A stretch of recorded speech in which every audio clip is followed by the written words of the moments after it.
Sejam todos bem-vindos à nossa primeira escola missionária do ano de 2021. Eu acho que é o primeiro encontro também de 2021 que a gente vai transmitir para vocês. Escola missionária é essa que começa já de um jeitinho diferente devido às circunstâncias, né? Que obriga a gente a estar reunido sempre, de achar novos modos de estar reunido. E então a gente vai transformar essa nossa escola missionária sem perder aquele jeitinho de ser muito informativa, mas a gente vai trazer ela também com um gostinho um pouquinho mais dinâmico para vocês, com convidados muito especiais, 2 figurões a gente tem hoje aqui, já deu muita risada antes de começar as gravações. E já deixando como spoiler para vocês, no final desse programa, conferem no link aqui embaixo no YouTube, na descrição, que a gente vai deixar, que a gente vai deixar o link para o podcast. Então esse conteúdo de hoje vai estar disponível também em podcast para vocês. Beleza? Sem esquecer, então, já curte o nosso canal, já se inscreve no nosso canal, curte o vídeo, compartilha e faz essa mensagem chegar para o maior número de pessoas possíveis. Beleza? Então vamos começar agora aqui com nossos convidados. Queria que vocês se apresentassem, Padre Fábio, de onde veio, quantos anos tem.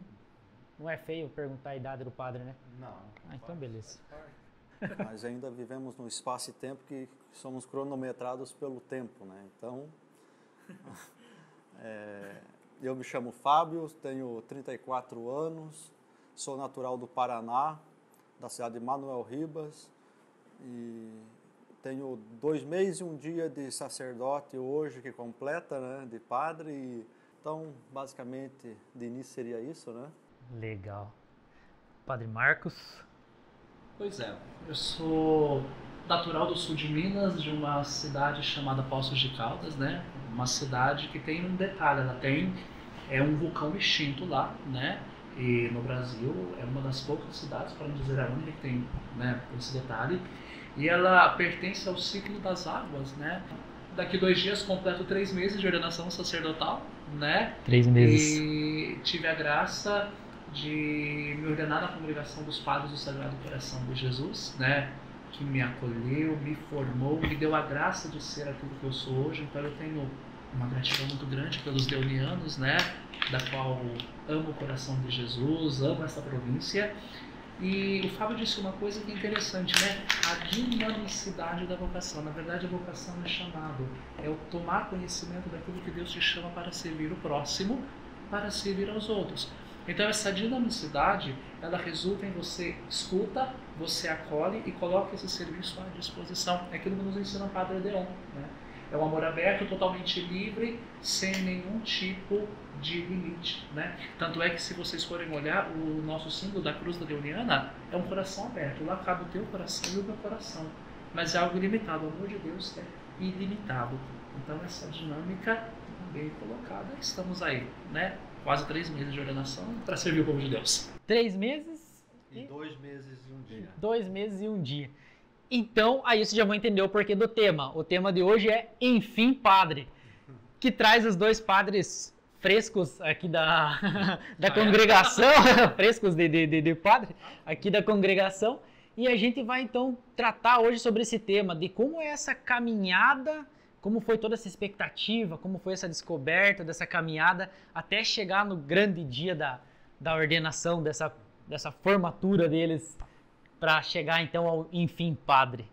Vamos começar então, como foi essa descoberta, como vocês sentiram esse chamado para essa vocação?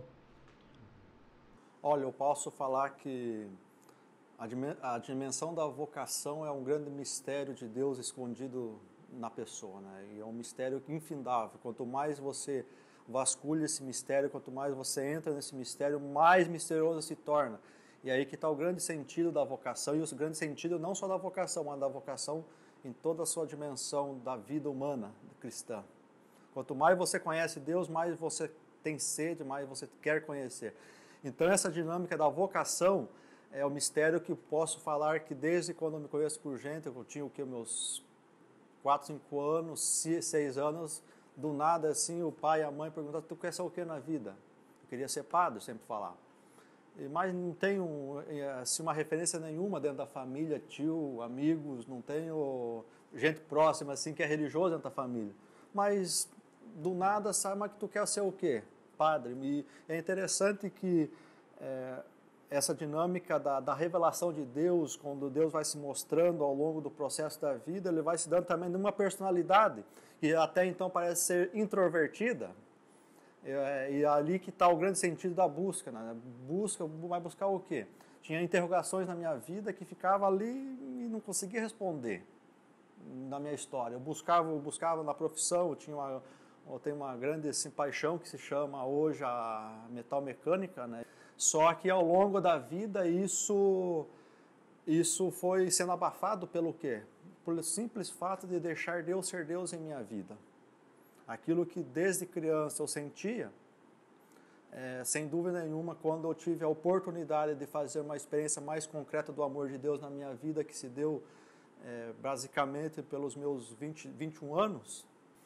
Então tudo isso mostra o quê? Mostra uma sede, uma busca, sair cedo de casa. Eu comecei a trabalhar com 12 anos. Na cidade de Natal. Lá na cidade de Natal.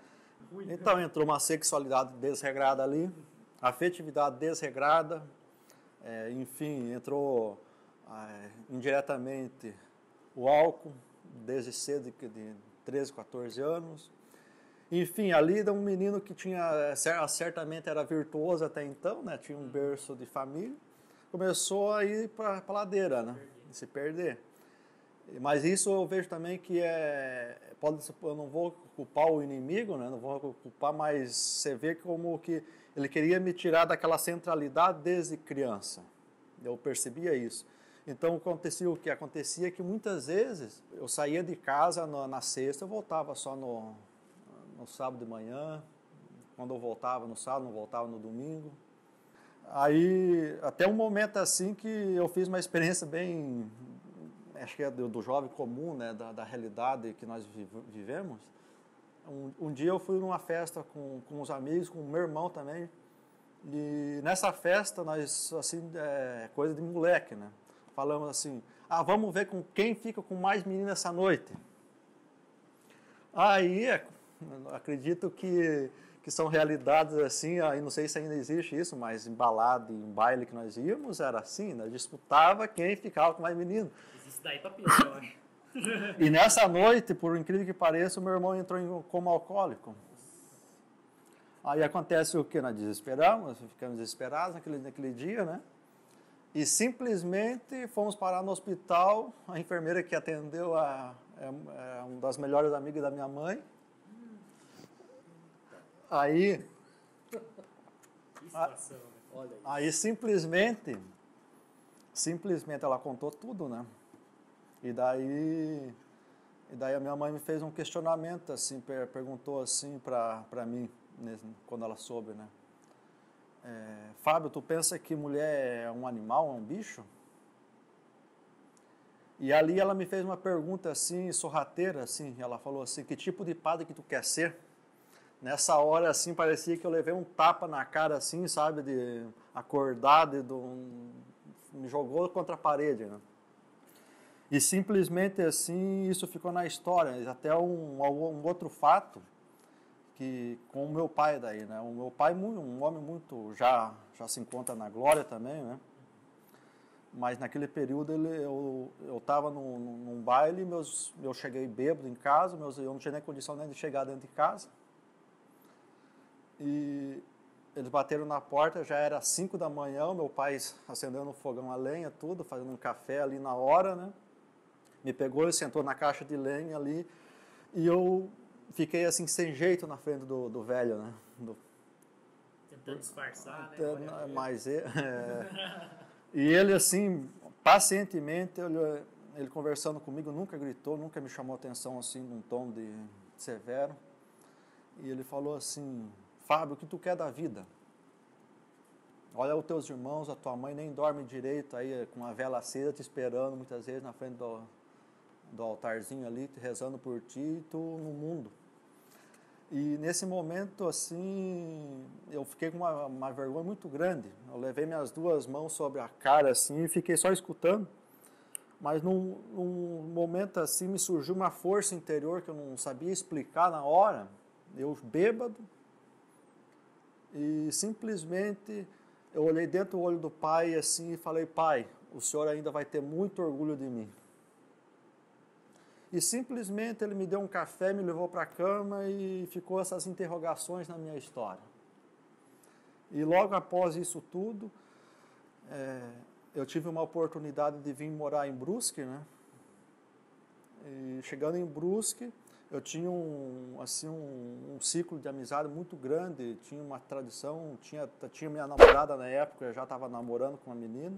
Vim para Brusque, aconteceu o quê? Eu me desliguei de todo esse contexto de cultura, de tradição, de balada, de festa, e simplesmente foquei no trabalho, né? Só que a carência era tão grande, uma coisa é você se fechar para o mundo, mas a carência era tão grande que eu morando há um mês em Brusque, eu liguei para os meus 2 melhores amigos, vem para cá que aqui é bom de trabalho, tem futuro, assim, assim. Na verdade, era mais por uma carência afetiva dos amigos do que querendo ajudar eles de fato. Só que do que adianta você querer a saúde, querer a cura e levar a doença junto? Enfim, daí graças a Deus eu tinha um irmão meu na época que morava em Brusque, ele foi me visitar um dia, ele me viu o estado de espírito, que eu estava desgostoso, porque eu queria mudar, mas não tinha força interna. Eu estava estava no embalo, né? E simplesmente ele falou assim, Fábio, vai morar comigo. E esse vai morar comigo era do lado da igreja. Era a questão, em Brusque, eu fui morar no centro e estava do lado da Matriz São Luís, a 2 minutos de casa. E é interessante que agora que eu acredito assim, que entra de fato o acordar para a vocação. Por quê? Porque parece que Deus tira tudo de nós para mostrar quem Ele é de verdade. Ele tira a namorada, Ele tira o aconchego familiar, Ele tira a minha estabilidade, Ele tira a minha estabilidade afetiva, em toda a sua dimensão, e Ele tira tudo isso para mostrar quem Ele é, porque parece que nós temos muitas vezes porque chegar no fundo do poço para recomeçar a vida. E nesse contexto aconteceu o quê? Eu volto e meio ir para a igreja. Volto e meio, até um dia que eu li assim, no mural da igreja, assim, Davi. Nomenclatura de Davi, Deus ama você, irmão, um grupo de jovens. E naquele sábado que estava lá estava anunciado lá, eu fui e não tinha grupo. Interessante que ele ainda quer a perseverança ainda, né? Não tinha grupo, não tinha encontro. Tornei no sábado seguinte, no mesmo horário, e nesse dia assim eu tive a graça de ter esse encontro, né? De ter esse encontro, e é interessante, pessoas que eu nunca vi na vida. Eu sou um pouco introvertido, sou um pouco tímido nessa dimensão, e acabou tenho 12 anos de caminhada, né, irmão? Aquela época era, então. Enfim, daí acabou aquele encontro de grupo de jovens, eu indo para casa, assim, eu lembro como fosse hoje. Uma menina lá de trás, assim, gritou assim para mim, falou, Fábio, vamos com nós na pizzaria, olha só, um chamado, Fábio pelo nome. Vamos com nós na pizzaria.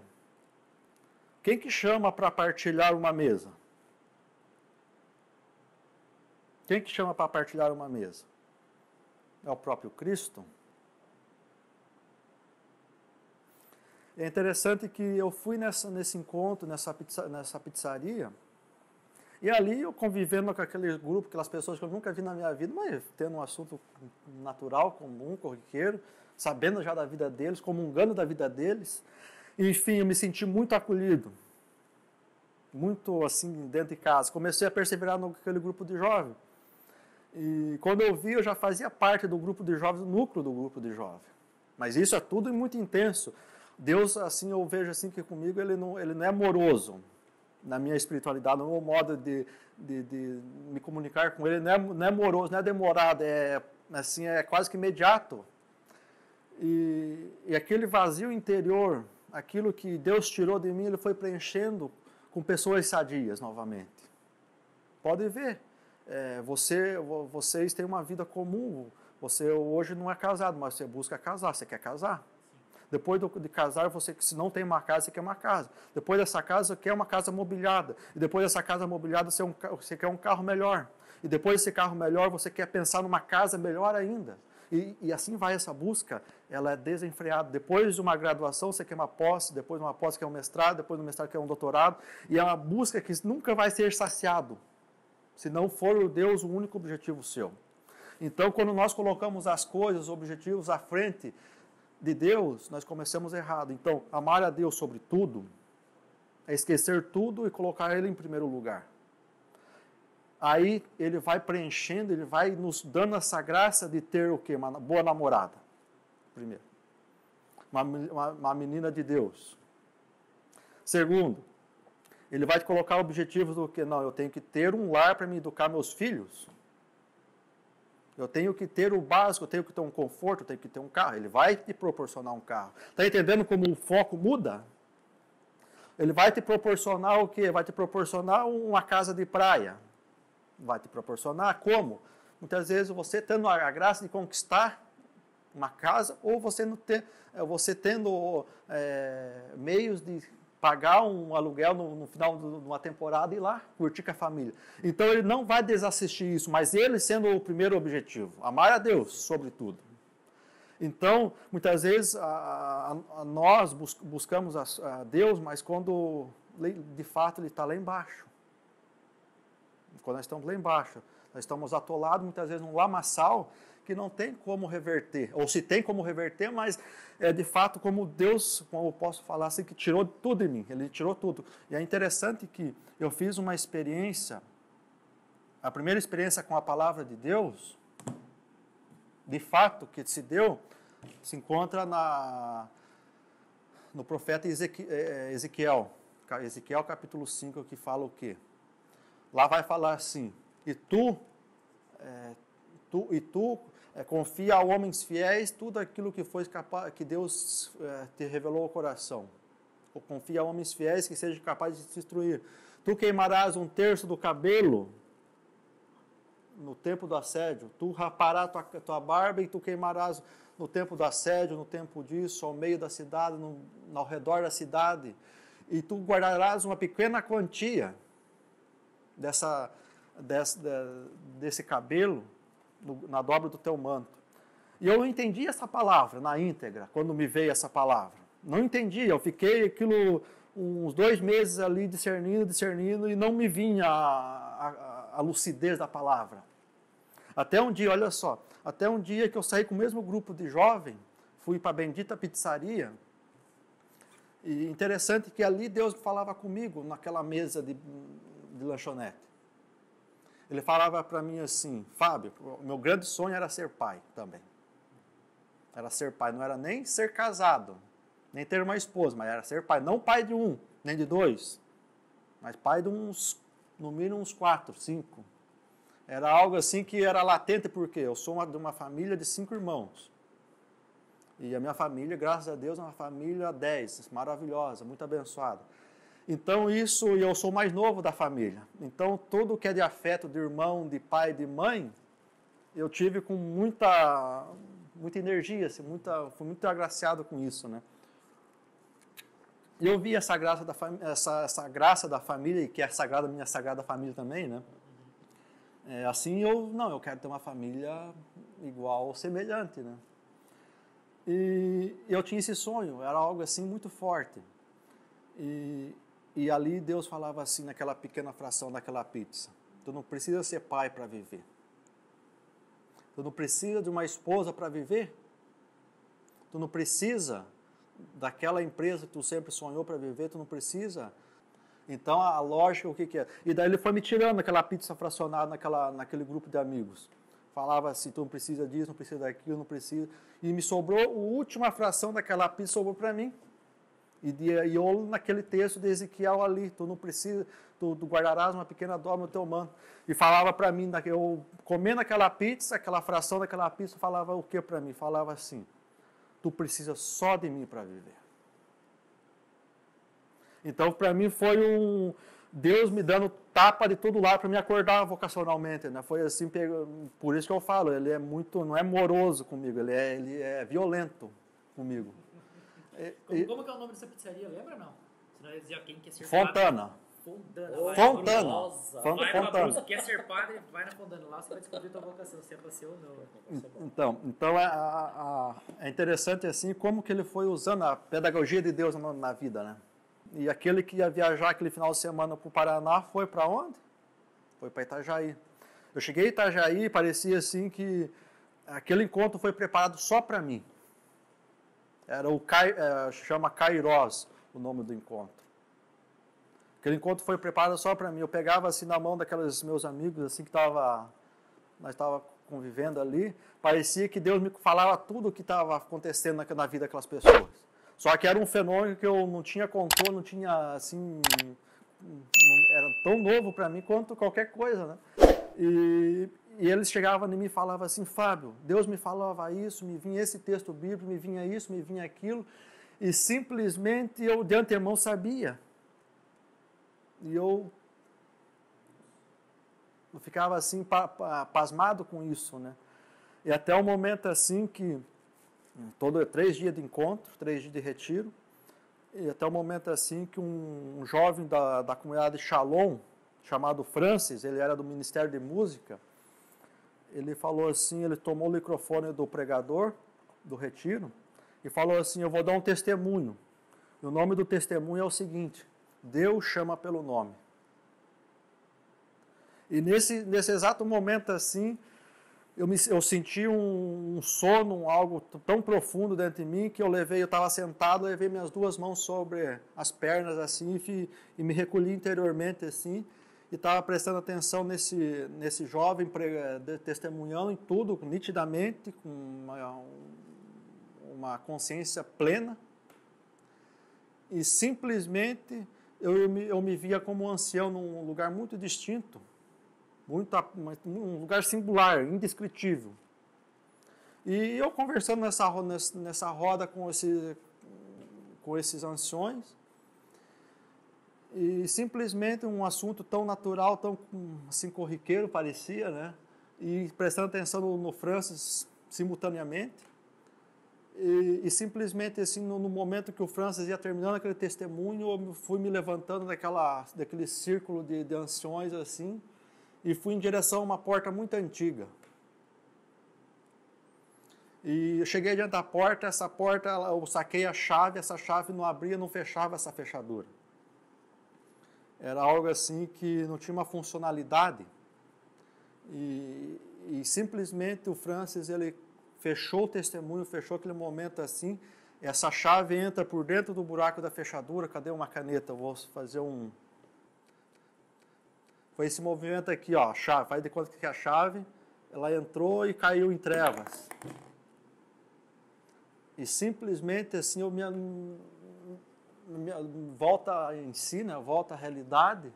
No momento que essa chave ela cai, eu acordo desse momento e simplesmente a galera ia para um canto tomar uma água, tomar um café, eu peguei a palavra, peguei a Bíblia e fui para o outro canto, me isolei para um lugar à parte. E é interessante que Deus me falava tudo o que estava acontecendo, falava da fechadura, do batente, das anciões por meio da palavra. Eu abria a palavra, vinha tudo, e não era algo assim forçado, simplesmente vinha, me respondia. Só que a minha ignorância espiritual era tão grande que eu me pergunto assim, mas Deus ainda não me chamou pelo nome ainda. Nesse exato momento que eu me pergunto, Deus não me chamou pelo nome ainda, eu virei o crachá do peito, estava manuscrito atrás assim, Fábio, vírgula, vós sois o sal da terra e luz do mundo. Não estava assim, Fábio, você é o sal, não, Fábio, vírgula. Então, nesse exato momento, quando eu li isso, eu me perguntei primeiro, quem que escreveu? Quem escreveu foi um tal de Ronaldo Paraíba, que ele fazia parte de uma comunidade de vida lá do norte do país, do nordeste do país, que eu nunca mais tive notícia, nunca mais soube desse homem. E ele representava Deus naquele retiro, porque ele conduziu aquele encontro todo. Então, para mim, foi o meu chamado pelo nome. Só que quem que levou aquele crachá para autografar não fui eu, foi um outro amigo que está do lado, na hora ali que ele estava dando autógrafo, simplesmente viram aquele crachá em cima da minha cadeira e levaram para mim. Então, para mim, isso aí foi um processo assim de chamado, um processo assim de aceitação da vocação, né? Então, querendo ou não, isso é um processo de humanização, né? Porque o outro te revela quem você é. Uma coisa é o que Deus fala para você, te desvela a tua vocação. Uma coisa é o que o mundo fez contigo até então. O que ele me fez? Quantos traumas o Fábio tinha? Ah, mas aí Deus não cura, Deus não liberta. Sem dúvida, mas ele usa do Marcos para me libertar. Ele usa de um confronto do Marcos para me revelar uma personalidade tão difícil que eu sou, do jeito que eu fui criado. Então, para mim se deparar com o Fábio mesmo, com aquela sem máscara, ali no dia a dia do quarto, muitas vezes, diante da capela, diante da Eucaristia, não é fácil. Não com o Santinho Fábio, que foi tudo assim, nossa, que beleza, que alegria. É com o Fábio do dia a dia. Não com o Fábio que está falando aqui bonito. Não com aquele Fábio que fala ali no púlpito, na homilia. É com o Fábio, com o homem Fábio. Com a história do Fábio, desde o nascimento, desde a concepção até o momento atual. Então é um processo que o outro te revela quem você é. O outro te vai tirando as máscaras. O confronto. E isso é magnífico dentro da formação. É basicamente isso a minha história vocacional, é basicamente isso, as moções que Deus coloca em meu coração e aquilo que Ele me convida a viver no ministério sacerdotal. E eu passo agora a bola para o nosso irmão aqui. Que história, hein, Padre Marcos? Sabia de tudo isso? Olha, em 13 anos convivendo com o Padre Fábio, pouquíssimo eu sabia disso. Que história incrível. Aliás, é uma história fantástica e ao mesmo tempo é um encorajamento, não é verdade? Ou seja, Deus ele age, ele transforma e ele restaura quem se deixa abrir o coração. É sensacional isso. Né? Uhum, muito. E a sua história de vocação, como foi essa descoberta, esse chamado, também essas tentações que o Padre Fábio passou, também o Padre Marcos deve ter passado? Pois é. Eu venho de uma família bem católica, bem cristã. O meu pai, até os meus 6 anos de idade, ele era coordenador da renovação carismática na cidade em que nós morávamos. E minha mãe, ela era organizadora do apostolado da oração. Então, desde pequeno, a gente viu o pai e a mãe indo para a igreja, frequentando os grupos de oração. E eu lembro que, nos domingos, a primeira coisa que a gente fazia em casa era ir à missa, né? Então eu lembro que eu não queria levantar, não queria fazer nada disso, e o pai, vamos, a gente tem missa para ir. E isso foi até os meus 9, 10 anos, né? Então era todo domingo de manhã. E eu lembro que na segunda e na sexta, o pai saía à noite para ir para o grupo de oração. Eu não ia por causa da minha idade, eu sempre ficava na casa de um colega ou de um primo. Mas o pai e a mãe sempre indo nos grupos de oração. E lá em casa, à noite, era assim, ou nós assistíamos à missa. Naquele tempo, estava começando os canais católicos ainda, imagina, 30 anos atrás. Ou nós rezávamos o terço. A minha mãe era apaixonada pelo terço. E meu pai, para fazer companhia, ia junto. Uhum. Então, até os 6 anos de idade, era bem isso. Depois eu fui crescendo, e aí eu fui me, digamos assim, caminhando para outros caminhos, né? Então veio a paixão pelo mundo eletrônico, veio a paixão pelo videogame, veio a paixão por esse mundo midiático, digamos assim, né? E é uma coisa que eu amava, gente, que eu amava. Tanto é que o meu pai me perguntou quando eu tinha 7 anos, quando tu crescer você vai querer ser o quê? Eu disse, pai, eu vou querer ser um cara que trabalha com computador. Eu vou querer ser um cara que trabalha nesse meio da informática, né? Claro que não foi com essas palavras que eu falei, porque eu nem sabia o que era isso, mas eu falei assim pro meu pai. E eu vi que meu pai, ele coçou a cabeça, tá bom, beleza, né? Porque meu pai sempre foi uma pessoa aberta, ele sempre deu oportunidade tanto para mim quanto para os meus irmãos. Aí o tempo foi passando e eu cada vez mais fui me envolvendo nesse mundo tecnológico, até que aos 8 anos de idade, o meu pai ele falou assim, nós vamos fazer então um trato. Você precisa fazer um curso para aprendizado, mas você tem que fazer alguma coisa que você gosta também. Por que ele fez isso? Porque eu ficava o dia inteiro jogando videogame, não saía de casa pra nada, né? Então, a minha diversão era essa, eu jogava videogame, escutava música, né? E naquela época, para você conseguir ter música, era um cassete, gente, fita cassete. Então ele tinha um gravador em casa, eu pegava as fitas cassete, comprava uma fita nova e ia gravando. E depois devolvia. O meu dia era fazer isso, eu não saía de casa. Eu ia da escola para casa e ficava. E à noite saía para casa de um amigo. Ele me deu a oportunidade, então, de fazer 2 cursos. Ele falou, então eu vou cobrar de você um curso de línguas e você pode escolher o que você quer fazer. Que curso que eu vou fazer, como criar jogos. Beleza. Fazia segunda e terça um curso, quarta e sexta o outro. Por causa do curso de criar jogos, eu fui me interessar pela música. Eu entrei no conservatório musical. No conservatório musical, eu comecei a estudar piano, né? Sim. Por causa de compor música e tal. Aí depois do piano, eu comecei a fazer outros instrumentos também. Isso eu já tinha 12, 13 anos. Com 14 anos, eu conheci uma garota, gente boníssima, que era violinista numa igreja evangélica. E o que aconteceu? Ela me convidou para ir num culto nessa igreja para ver como é que era a orquestra tocando os violinos. Aí eu fui nessa igreja, achei legal, achei muito fantástico. 2 semanas depois fui nessa igreja de novo. E aí meu pai, escuta, você está frequentando muito lá com sua amiga, você por acaso não quer começar a tocar na igreja também não? Porque tem um grupo de música, um grupo de jovens, o padre está precisando, a gente colabora. Eu disse, pai, não tem violino lá. E eu acompanho ela no piano. Aí meu pai, tá, tudo bem.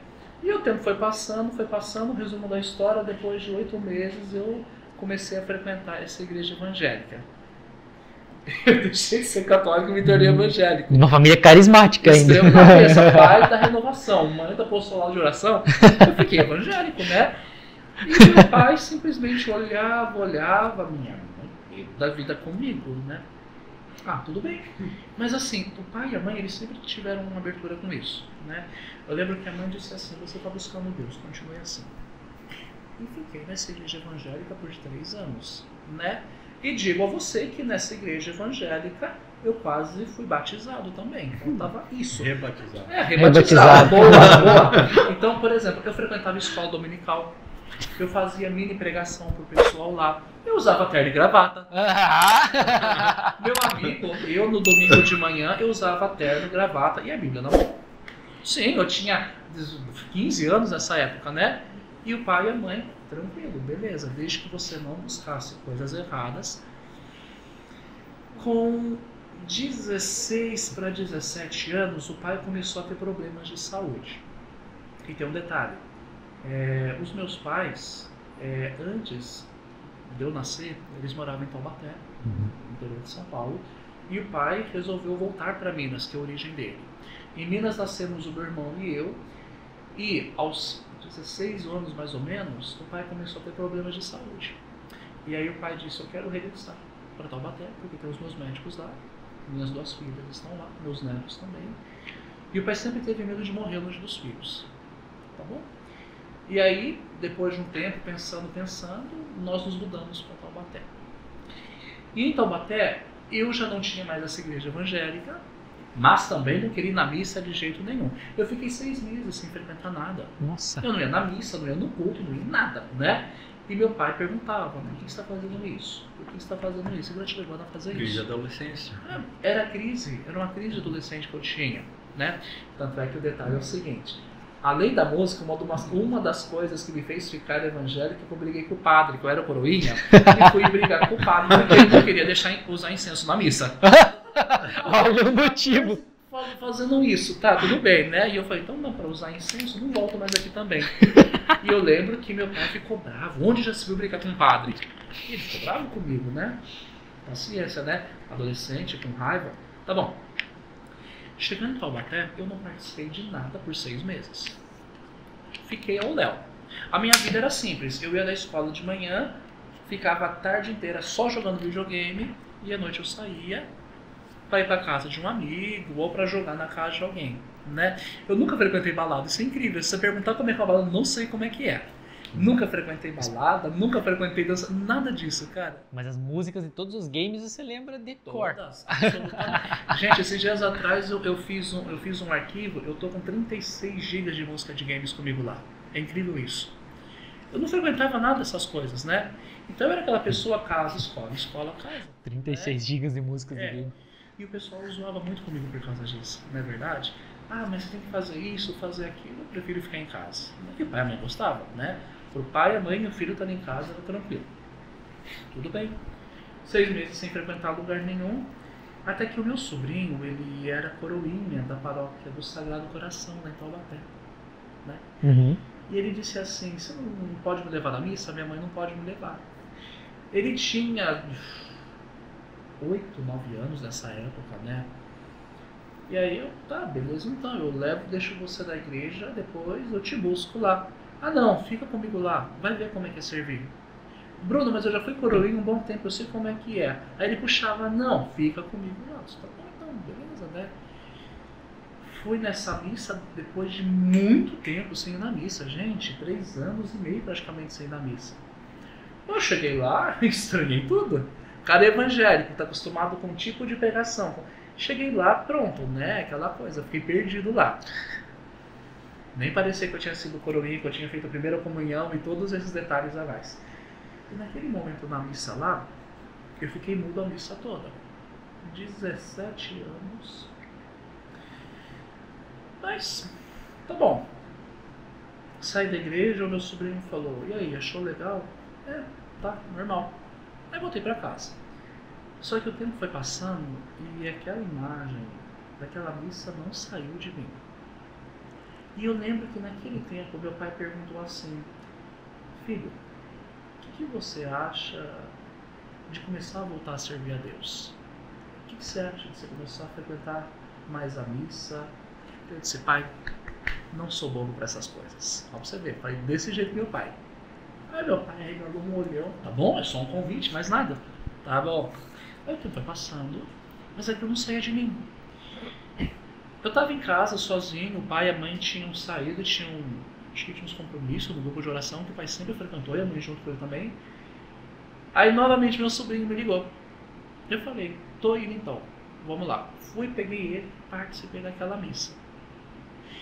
E aquele dia foi uma coisa sensacional que eu não sei explicar até hoje, não sei contar como foi, de que maneira foi.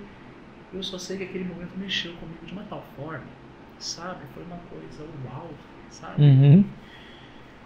Saí daquela celebração, fui para casa da minha irmã e continuei a vida. Mas o que eu fiz? Era novembro de 2006. Tinha confissão pro ano novo que nós fazíamos lá e pro Natal. Aí o pai olhou e falou, olha, você está indo na missa, mas você não pode comungar, você tem que confessar antes. Você comungou? Eu falei, não, né pai? Por que você vai confessar? Eu olhei pra cara do meu pai e disse, não, pra que eu vou contar, né? Por que eu vou contar para o homem meus pecados? Deus me perdoa. O perdão é pela justificação. Eu disse meu pai, né? Claro, trazendo toda uma educação que eu tinha pego nos 3 anos da igreja evangélica. Tá bom? Bagagem. E aí o que aconteceu? O meu pai e minha mãe foram confessar num dia. E no outro dia tinha confissão. Eu fui sozinho me confessar com o padre. Na paróquia do Sagrado Coração. E eu confessei com esse padre, o padre já idoso, e saí daquela sala chorando. Muito, muito mesmo. E eu cheguei em casa e falei, pai, eu confessei. O pai sentou no sofá. Ah, é? Sim. E eu quero voltar a participar das missas. Aí meu pai chamou minha mãe, o que você acha, Hilda? Claro, Nossa Senhora ouviu as minhas orações, eu tinha certeza que ela não ia me deixar na mão. A minha mãe com aquela alegria, com aquela euforia, tá bom? Aí eu comecei aos poucos a frequentar a missa, né? E aí, o meu pai, sábio como sempre, ele disse ao pessoal, ele toca piano, ele toca instrumento, chamam ele. E me convidaram. Eu falei, pai, não é melhor não, eu não gosto de violão. Naquela época eu tinha rádio de violão. Eu não gosto desses instrumentos que pra mim tem que ser piano, violão, alguma coisa assim. Até hoje você não toca violão, até né? Eu não aprendi a tocar violão, gente. Eu tenho uma raiva disso até hoje. Eu acho e hoje eu acho um instrumento lindo. Quem toca violão, eu sou encantado com as notas dos acordes, sabe? Mas eu disse, tá bom.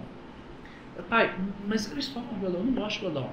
Mas o meu pai disse, não, mas tem um tecladista lá. Aí eu, é? Aí meu pai me levou na casa desse rapaz, que era amigo dele, né, e tal. Aí ele me fez um convite, eu, tá bom, vamos ensaiar. Aí fiz esse ensaio, eu lembro até da data, né? Era começo de 2007, para tocar na missa da Quaresma, né? Tá bom? Quarta-feira de cinzas, tá bom? Fui, toquei, e aí meu pai, e aí, gostou? Podia ter mais instrumento desse tipo, falava pra ele.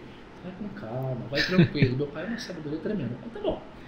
E o tempo foi passando até que eu já estava envolvido com o Ministério de Música. Fui convidado para participar do grupo dos adolescentes.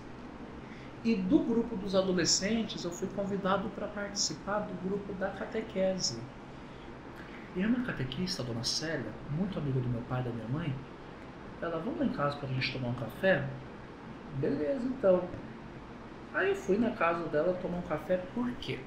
Porque ela tinha um filho, Marco Antônio, que era viciado em videogame. E ele estava jogando, eu falei, eu vou lá jogar com teu filho então. Pronto, a gente tinha a mesma idade. Aí ela olhou pra mim e falou, olha, não me pergunte por quê, mas tu pode um dia ser um bom padre, sabia? Eu olhei pra cara dela e falei, besteira, não fala isso, que é besteira. Meu pai já tentou, você também não vai conseguir. Falar abertamente, eu não tinha medo de falar. Mas aquilo ficou em mim. Eu saí da casa dela, o tempo foi passando, eu falei, pai, o senhor acha que eu vou dar o meu padre? Mais um susto nele. Ele perguntou, quem te colocou minhoca na cabeça? Imagina a mãe. Ele perguntou assim, quem te colocou minhoca na cabeça? Tua amiga, catequista, falando nisso. Uai, o que você acha? É besteira da minha cabeça, vamos deixar pra lá. O tempo foi passando, aí, quer saber? Eu mesmo vou procurar, vou atrás disso para saber como é que é. Abre aspas. Depois eu comecei a voltar a frequentar a igreja, para o Sagrado Coração, eu ficava encantado com a maneira que os padres falavam, a maneira dos fráteres agirem. Cara, é uma coisa fantástica. Como é que pode um cara ter tanto conhecimento, tanta sabedoria? Como é que ele fala de Deus de maneira tão simples? Né? Eles eram pessoas extremamente estudadas, mas extremamente simples. E isso foi mexendo comigo. Fecha aspas. Beleza. Fui procurar então acompanhamento vocacional, que eu nem sabia o que era isso, né? Aí telefonei pro conventinho, o Frater Silvio, que hoje é padre, mora em Roma, me atendeu e me explicou. Vem aqui no sábado pra gente conversar. Ninguém sabia de nada, eu fui lá. Aí conversei com ele durante 1 hora e pouco e tal. Eu vou te dar uma ficha. Com calma, preenche. Pensa. E se você quiser, daqui a 1 mês você volta pra gente conversar de novo. Até que finalmente, faltando 2 meses, eu falei pro primeiro encontro, quer saber? Vamos nessa então. Fiz o primeiro encontro no conventinho lá em Taubaté, Convento Sagrado do Coração de Jesus, onde nós morávamos até o ano passado. Fantástico. Fantástico. O céu na terra, eu achei. Né? Garotão da vida e tal, né? Aí o meu pai foi me buscar. Quando o pai saiu do conventinho, ele falou, é isso que você quer? Você tem certeza? Eu disse, pai, no máximo que pode acontecer, eu desistir. Mas você tem certeza? Você vai morar longe, você vai morar com gente que você nunca viu, tu nunca saiu de casa, tu não vai ter videogame lá. Droga. Tu não vai ter tuas... Cara, ele fala, meu pai sempre foi aberto. Vamos ver o que vai dar. Aí fui chamado para o segundo encontro, que foi em Terra Boa, no Paraná. Fiquei 4 dias lá. E por fim, no último estágio vocacional, que foi no Recanto São Judas, que fica em São Paulo. E naquele encontro, eu tava naquela, eles não vão me deixar entrar de jeito nenhum. Imagina, eles não deixam entrar nenhum, entrar no seminário, fora da casinha, gente. O meu mundo era nas nuvens praticamente, né? Era aquela coisa, música, jogo eletrônico, mídia e sabe, era isso o meu mundo, entende? Eu era um cara de casa, eu não tinha, que nem o Padre Fábio, eu não conhecia o mundo. Cara, eu não conheci 1% do que o Fábio viveu. Ele tem mais experiência nisso do que eu. Né? Eu falo que eu tive uma namorada só por 6 meses, eu acho. Entende? Tá bom. Aí ele me chamou à parte para conversar, o Frater Silvio, e disse, olha, então nós achamos que você pode fazer a experiência. Tá bom? Daqui a 1 mês você vai receber uma carta na sua casa com seu número de roupa, com tudo que você tem que levar. Beleza, né? Aí minha mãe, cadê a carta? Minha mãe ia no correio e vê essa carta. A minha mãe, Dona Hilda, estava mais ansiosa do que eu. Imagina. Bom, beleza. Aí a carta chegou, ela veio, entregou pra mim, falei, tá bom, vamos ver como é que é isso então, né? Até que chegou o dia 18 de fevereiro de 2009 que eu entrei no seminário. Foi uma viagem de 12 horas de ônibus, de Taubaté a Terra Boa. Saí à noite. Terra Santa, né? Terra Santa. Só porque é o Paraná? E Paraná, aí eu saí de Taubaté 8 da noite, cheguei 8 da manhã, e daí começou a minha experiência de seminário. Né? Mas eu digo assim, Deus comigo, ele fala de uma forma que eu só me dou conta depois, eu não consigo pegar no ar. Então, por exemplo, quando acontece a coisa, eu faço um retrocesso, pois é, Deus agiu nisso, nisso e nisso. Né? E aí eu vejo como é que a mão dele é grande, não é verdade? Então, assim, embora breve, mas isso é um pouco da minha história vocacional. E no seminário foi algo fantástico, porque Deus me deu muitas oportunidades no seminário. Sim. Deus me deu a oportunidade do crescimento, Deus me deu a oportunidade da cura, Deus me deu a oportunidade da transcendência em vários aspectos. Cara, quando eu entrei no seminário eu era um garotinho que não sabia nada da vida. Eu lembro que meu pai falou assim, cara, tu te prepara, porque a vida vai ser bem hostil contigo.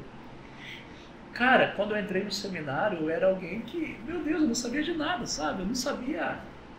Cara, eu sabia amarrar meu tênis, eu sabia trocar de roupa, pronto. É fato, eu fui aprender a cozinhar. Não, cozinhar não. Até eu hoje fui não aprender a fazer isso no seminário, a quem eu tenho uma grande gratidão. E no seminário eu senti muito a ação de Deus, eu senti muito o toque de Deus. Tanto na filosofia, no postulantado, no noviciado e na teologia. Então, esse tempo de caminhada foi a ação de Deus. E eu não consigo tirar da minha cabeça de que o fato de eu ter sido evangélico, de que o fato de eu não frequentar a igreja por 6 meses, de que o fato de eu por um tempo abandonar tudo era Deus que me preparava. Porque hoje, graças a Deus, eu consigo ter um diálogo com várias pessoas de outras religiões. Sim. Se um adolescente chegar para mim e diz assim, padre, faz tempo que eu não vou à missa, eu falo, eu sei como é que é isso. Se um jovem chega para mim e fala, padre, eu estou pensando realmente no que eu faço da vida, porque eu vivo muito alienado da realidade, eu sei o que eu falo para essa pessoa, né? E, de fato, eu tinha razão. Eu tenho facilidade para lidar com criança e adolescente, né? Tanto é que o meu irmão, ele fala assim, é incrível. Tu fala com esse pessoal de uma forma fantástica, você entra no mundo deles de uma forma fantástica, né? O padre Fábio mesmo sabe como é que é isso, né? Então, isso me ajudou muito. Isso me ajudou bastante. Então, pela graça e com a graça de Deus, estamos aqui hoje, depois dessa longa história. Né? Legal. Valeu a pena. E eu não me arrependo de nada, muito pelo contrário, com certeza. E, enfim, padre, né? Enfim, padre. Enfim, padres. Enfim, padre. Toda essa história que a gente contou, que eles contaram para vocês, né, pessoal? Então, ela foi realmente para mostrar que por trás ali dessa batina, vamos dizer ali, tem toda uma história. O padre é feito de carne e osso como a gente, tem as suas histórias, suas fraquezas, teve todo esse tempo de preparação para chegar a esse grande dia. 3 meses de padre, 2 meses de padre e 2 meses de padre. Nesses 2 meses de padre, como é que está sendo? Olha, as expectativas? E só para fazer uma vírgula, desculpa cortar, mas o padre Fábio também, para a comunidade de Emaús, ele é o nosso diretor espiritual, né? Que vai ficar nesse mandato aqui com a gente, até o provincial mandar ele para algum outro lugar. Então, nesses 2 meses de padre, assim, o que eu percebo assim, é um processo de autoconhecimento também. Parece que, ao menos é o que eu estou sentindo agora, degustando aos poucos, que realmente eu fui feito para ser padre. Deus me pensou nessa dimensão, parece que é algo que de fato me completa, né? Tipo o atendimento às pessoas. Atendimento, não tem algo mais sagrado do que você pegar uma pessoa no confessionário e ali aquela pessoa confiar, a fé dela leva a acreditar que ela não está conversando com o Fábio, mas ela está conversando com Jesus. Então, essa dinâmica de ser o representante legítimo de Deus aqui é extraordinário. É extraordinário você ter a graça de trazer o Cristo ali, ó, o pão eucarístico para o povo. E sem dúvida nenhuma, ali que está o grande mistério, né? E para mim, esses 2 meses de sacerdócio tem sido essa experiência. Embora muitas vezes limitado com todo esse contexto de pandemia, nós não podemos ter uma pastoral tão frutuosa ainda, tão ativa, enfim. Isso é ter essa energia interior, ter essa moção interior e não aplicar, é triste. Esse tempo de formação, esses 2 meses de padre só vem completar. Acho que mais o que resume é me completar enquanto ser humano. E com certeza virá muito mais graças ainda que está só em Deus ainda, que só Ele sabe. Padre Marcos, 3 meses de padre. Você sabe que eu tive uma experiência de fé muito forte no dia da minha ordenação, quando eu me deitei no chão, por conta da prece litânia, que é a ladainha, né? Sim. E a experiência de fé que eu tive foi muito profunda, porque foi bem isso. No momento em que eu me deitei no chão e Vici começou a cantar a ladainha, eu revi a minha história seminarística de ponta a ponta. Quando eu saí de casa, quando eu entrei no seminário, eu recordava dos meus formadores, de tudo aquilo que passou até chegar naquele momento. Então, como se fosse um grande resumo de tudo aquilo que eu vivi. E a palavra que eu tenho nesses 3 meses de sacerdote é gratidão e realização. Gratidão a Deus porque me ajudou a chegar até aqui. Gratidão a Deus porque me deu força de não desistir. Porque para desistir é fácil, né? Os convites, as tentações, as oportunidades são fáceis, elas te batem à porta com uma facilidade tremenda. Gratidão pelos irmãos que Deus me concedeu, né? Porque o bom, o fantástico, maravilhoso da vida religiosa são as pessoas que você conhece, são as experiências que o outro te leva a fazer. Então é gratidão a Deus, sabe? E realização, por quê? Eu estou feliz porque sou padre. Eu estou feliz vivendo, digamos assim, totalmente a minha vocação.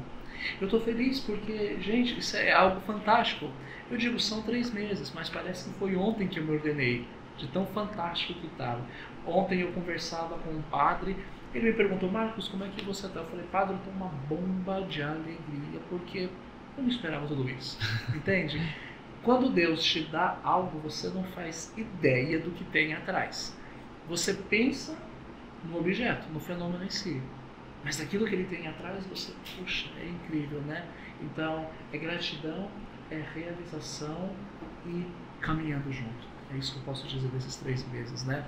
Estar numa paróquia fantástica dessa, com paroquianos fantásticos como eles são aqui, numa província que eu amo, cara, eu quero mais o quê? É só gratidão e realização. É isso que eu posso dizer. Que legal, que histórias, né, pessoal? E a gente vai encerrar por aqui. O papo estava muito bom mesmo, muitos testemunhos incríveis. O povo aí de casa com certeza vai ficar, assim como a gente ficou aqui, pessoalmente estava ouvindo, mas é incrível mesmo, uma história de superação, de transformação, de lapidação, até chegar nesse grande dia de enfim, padre.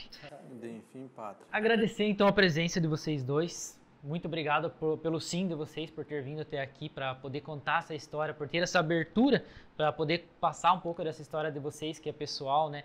Para o pessoal aí de casa, para a nossa família de Emaús, mas não só para os emaústas, para todo mundo que está assistindo aí pelo YouTube.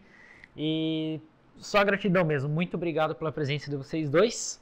Então a gente vai encerrando por aqui, pessoal. A gente fica aguardando a próxima escolinha, que daí a nossa equipe de comunicação vai deixar vocês informados. Sigam-nos a gente no Instagram, o endereço está aqui embaixo também na descrição do vídeo. E até a próxima escolinha, pessoal. Ficamos por aqui. Tchau, tchau. Tudo de bom.